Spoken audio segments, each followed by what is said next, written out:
nhỏ rồng đó trồng phong dư xua xua đó muốn no bây giờ em cắn có một chùa vậy qua cái tê cái là tôi phơi cái tê là nó to toàn hoang cứng em ba bay bỏ chết té bút tịt té nữa thân đây thế không của em à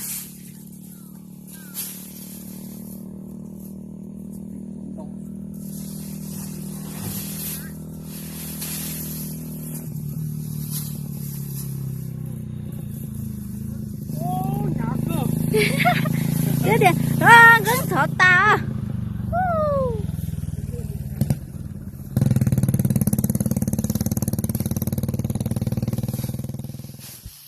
để nó vô một tụ ta cho được ta to nó cắn nó mới đẩy nhẹ là nó ế một khi chè muốn nhận nó ế xuống đó hay luôn mà tí nó vào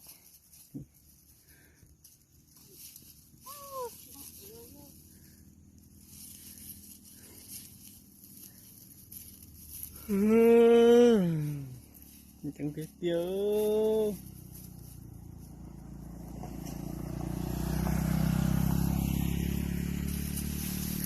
sai ổ sai ở đi chào lũ thổ bỏ lò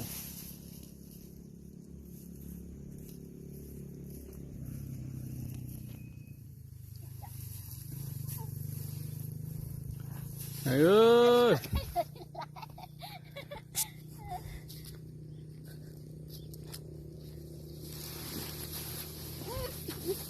ủa nhà thật kia đi lại ở em có ly luôn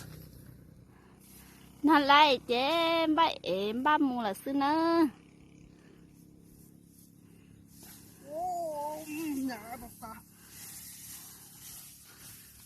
nhà cứ kia đó cứ một nó đấy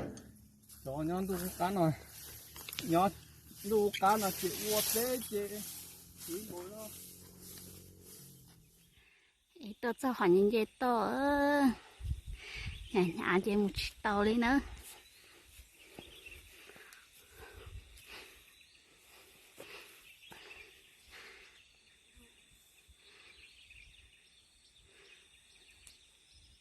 em vẫn tốt cho bạn nở nữa thì tốt cho chết thế là tự ấy lấy cho nó tốt cho nó là nữa còn nó nhỏ lên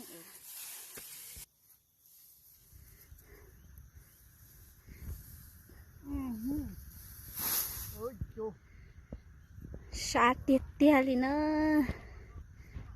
sao thì mình bị lù rồi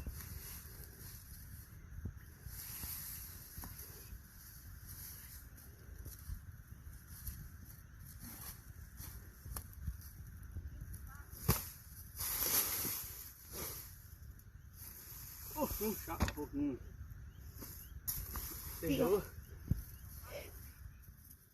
tôi là tôi phải nói đấy cho nó bé tụi mình tôi đòi hậu chỉ cầm cái tơ đi rồi có xứ xứ đấy nó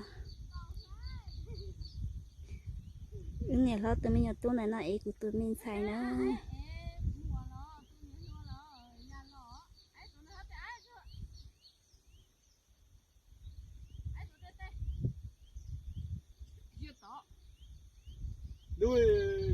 chả có chỉ cầm một cái tơ liao tung căng lo đi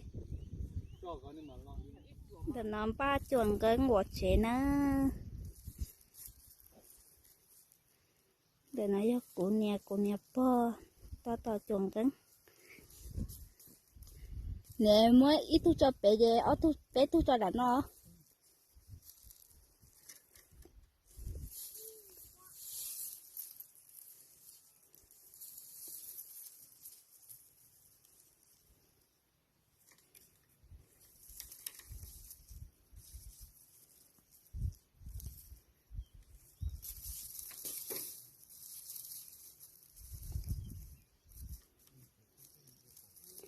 học cô chè chỉ tới chùa họ nó đấy trường xe nó he cô nè chùa đi cha cô mà hậu là cá sai chữa họ mất cho luôn là chữa xứ tao chữa đua họ mất bà khai đi nó nè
cho nhá sao mày năn sổ trồng thắng nhiều quá sổ chúng thơ rồng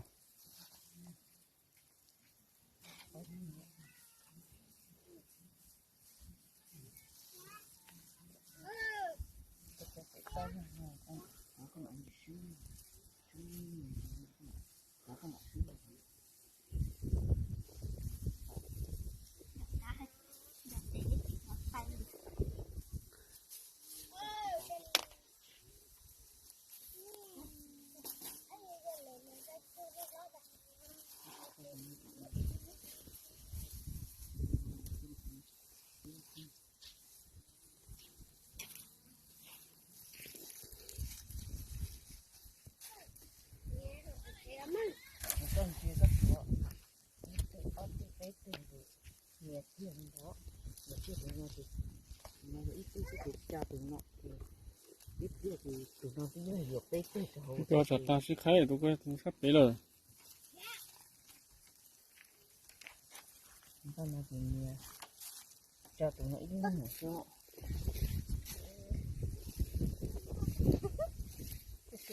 cất hai cái mặt chéo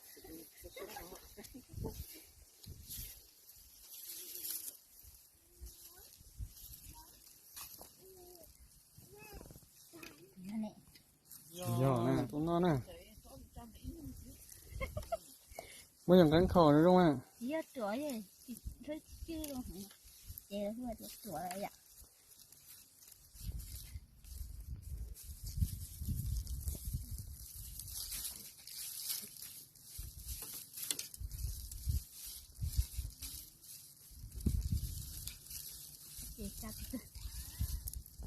chặt tiệt tụi cô ngọt nữa giờ không ăn cái thế này nó đã xí hơn nhẹ nhìn đã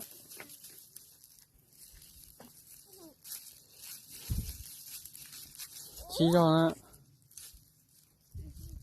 xí ở kênh có lúc đó cái hạt chuối nó không quá thầu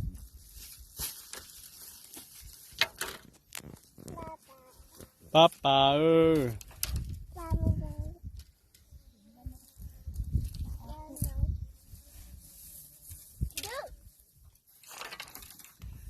nhà trộn căng ơi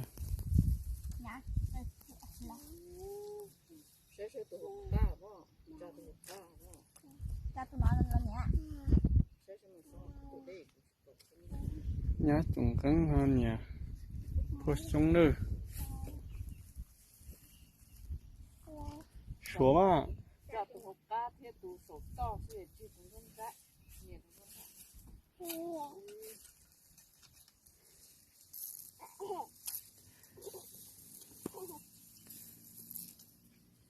gái bé tụi nó xuống sẽ chịu đi rồi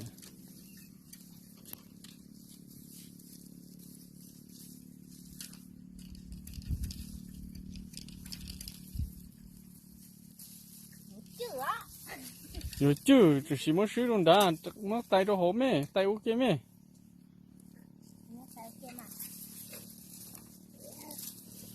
một giá bên nó một rong mà đi một số cái tên đó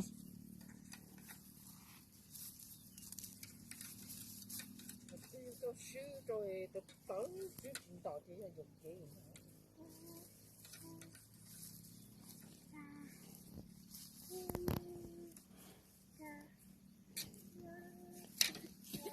chả thôi chắc mà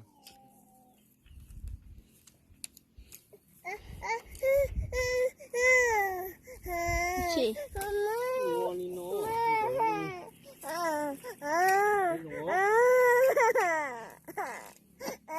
kia đi nó kia mà đi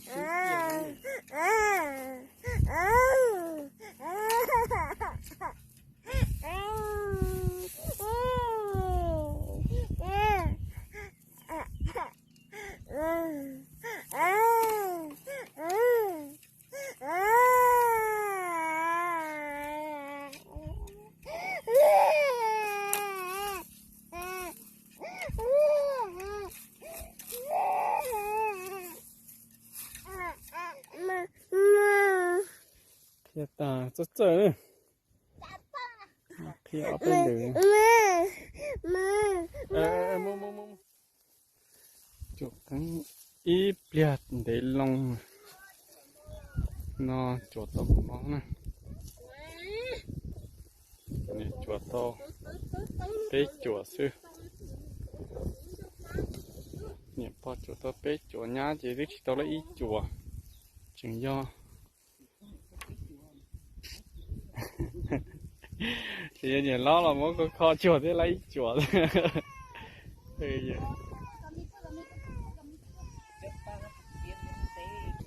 nhẹ lo cho tụi nó tụi em mình nhỏ nát cho liếc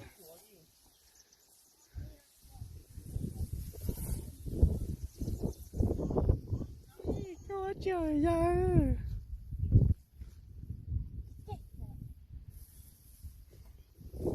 dễ tợn gì tên nhà của ông lên cú ta nữa tên của nhà nó đúng là gì cú đi tao muốn chết trắng đó rồi gì ít gì tú về nó để dễ ta cho về nó của dùng đặt trâu lò được chế này khó chế đó nhưng đặt trâu tỏ được từ dùng đặt trâu bó tí được chế đây mà cái số đẹp quá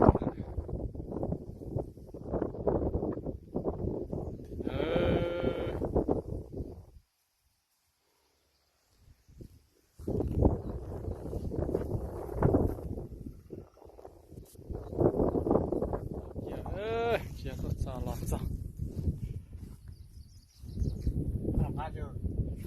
nếu mà xí trâu này nha lọt cái trông tơ chế nè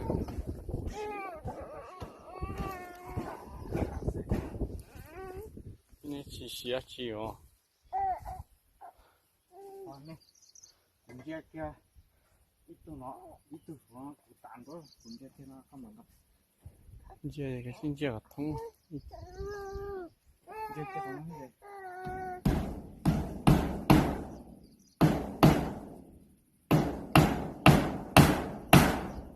giờ chờ mình qua chứ bỏ nó cũng mới cho YouTube nó này cho tiếp bỏ có mà ít tới qua thôi nha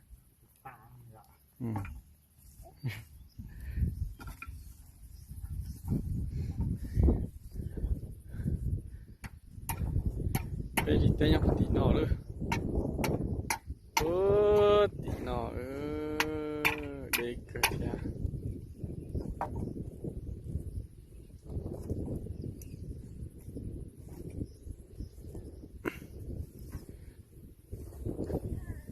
nè sang cái tế có tế lo cho bó nè nó plon tay phun ra cứ ha phun ra chọn đông chuông ra tua đâu ta la thể tiêu vậy nó man chơi chuyện la thể cha cú đi mà chuyện cú rồi cho nó tích chua cú hơn mình chơi giờ thể món lồi đó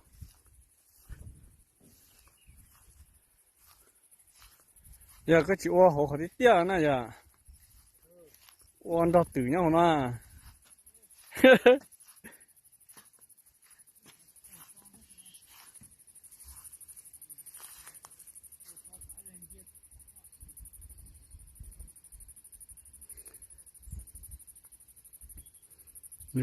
nó mà khâu bự luôn nó rồi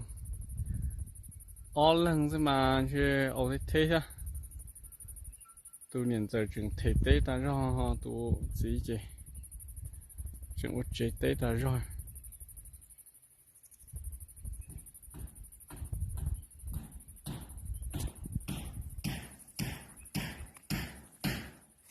giờ nó có bật cho nó vậy đỡ hơi từ nó nè đỡ hơi từ nó có bật cho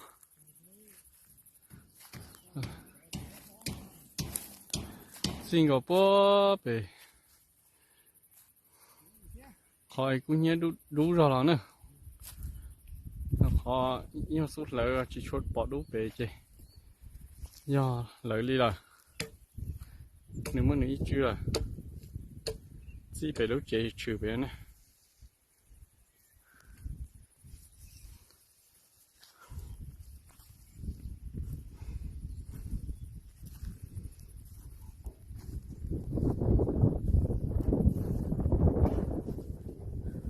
sao tao nói gì bố tao không bông thì họ bỏ cho đất đa nào rồi họ cho đất đủ sát tí à nếu mà nghĩ trừ ha là lấy trầu gì cho ta mù tê nữa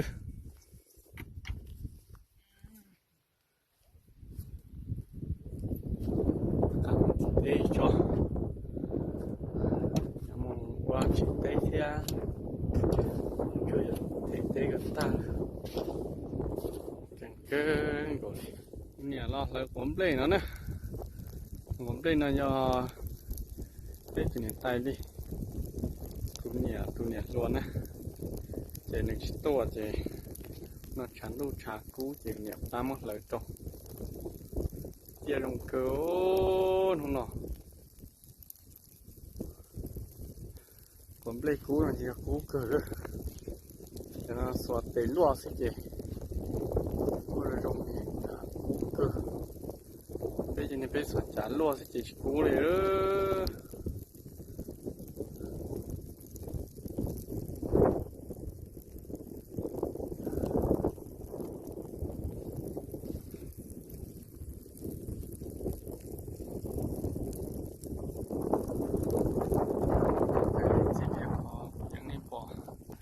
để lo trong nó nè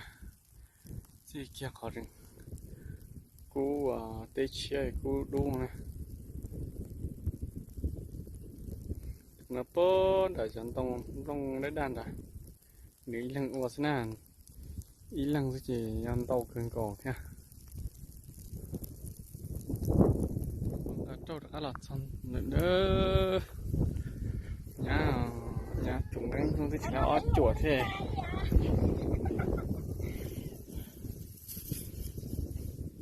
ua đi con mà giò nó mà kho của nó rong lắm này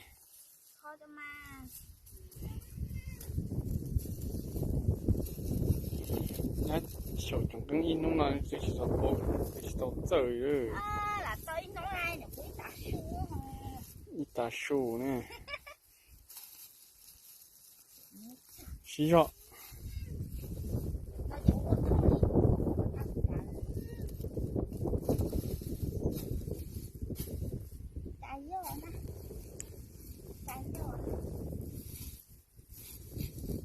chỉ do cái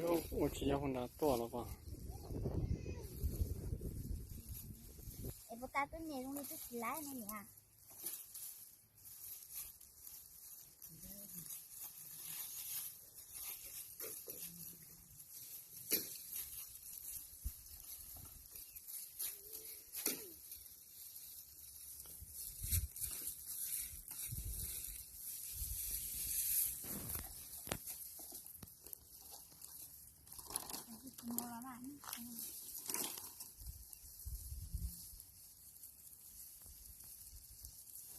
cho số tê cú chai cho số chào Bấm lên à.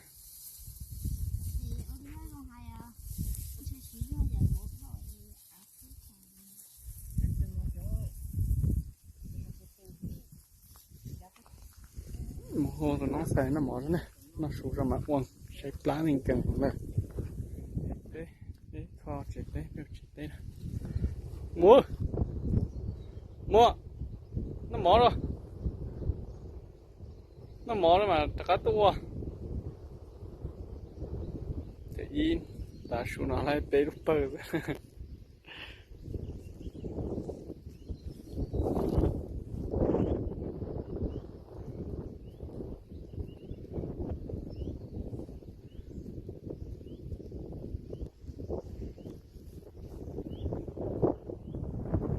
Ta xuống lấy bể bờ rồi.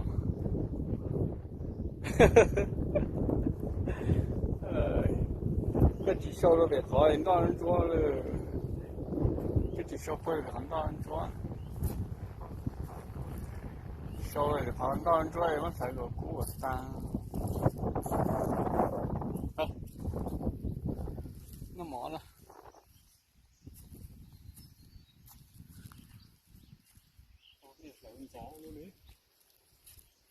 Chẳng chả thấy cũ ở ít kia chứ, không tôi cũ. Yên, hôm nào nhiều chọn đủ nữa. Hôm nào nhiều chuột lên căng bộ nó xin nè. Tụi nhiệt kia, tụi ta rằng cỡ chọn căng thì cũng con dâu nữa, con dâu thế sẽ đông làm gì, đông sao?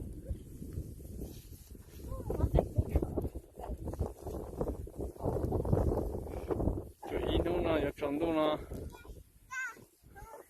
qua bố chuột này chuột lấy xem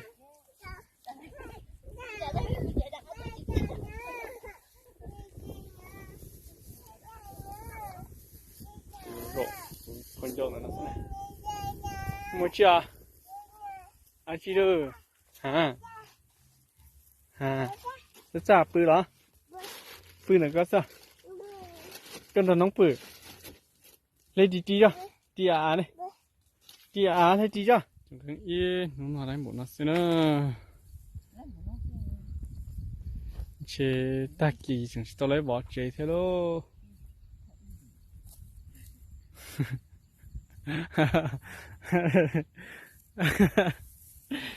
ai giờ nhóm ba một chế thiết sư đang cắn trâu chế ra rồi một chế xíu nữa nữa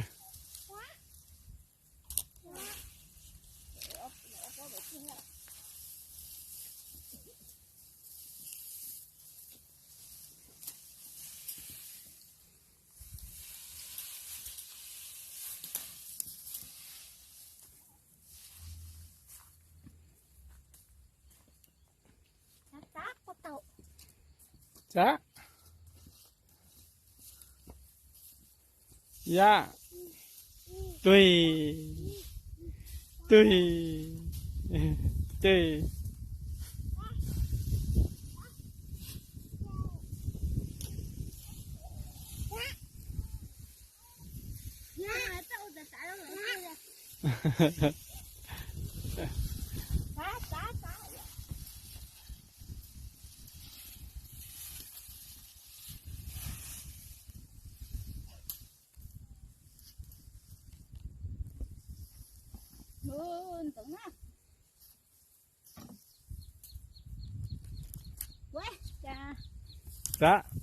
dạ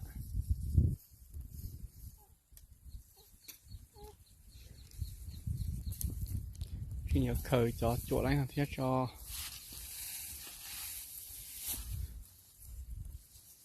này cơ đi lâu thế này đi người mà thì ta tỏ trâu xuyên cho lỡ tránh như lỡ chỉ ta đó.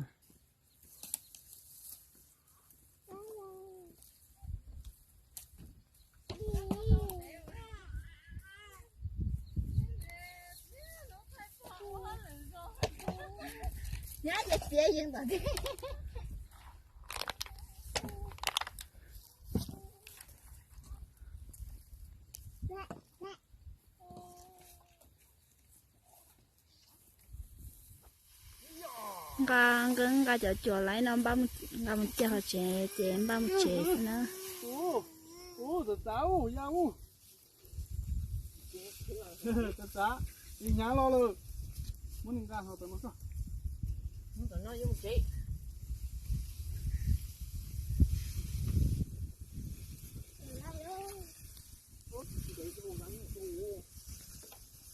Nên để có chế ở chỗ nó chế bù sầu mà. Tôi thêm đi, tôi lấy một cổ lên hai này. Thì chỉ là chế mà vậy nè. Ngay cho một chế họ chế thì nó nè.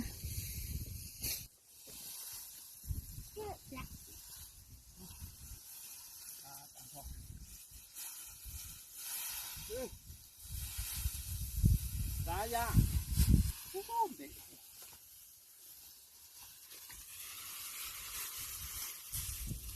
Nè, nó tụt cả. Trên một cái đi nha.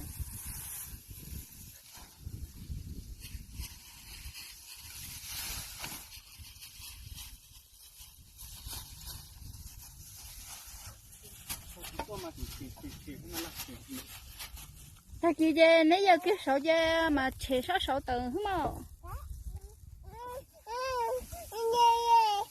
Gà ta là nó. Dây dây anh thế nè. Nó còn lấy sắc không hả?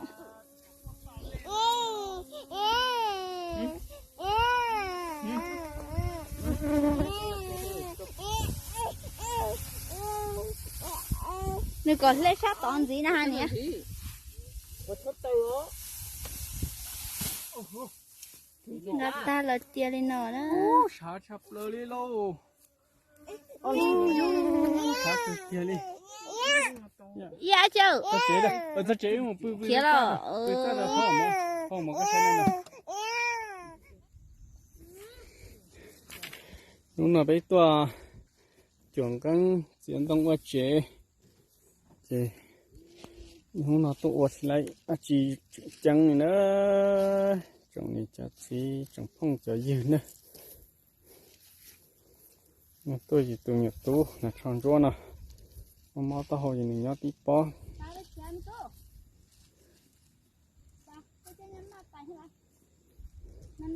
Nó chỉ ba nó chỉ bây giờ một chế lệch nữa.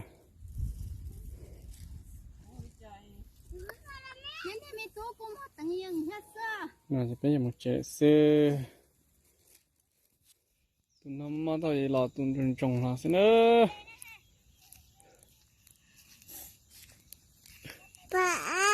Tụi đàn nó nhá tụi giống tụi hàng cho liên à.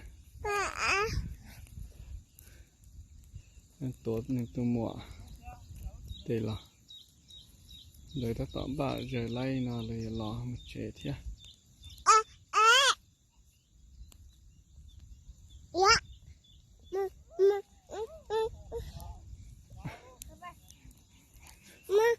Mua mua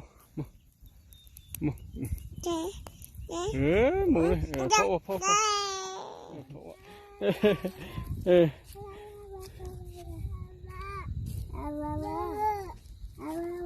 lò rồi đây nó một chế nữa lò tí cho xa xa xưa đó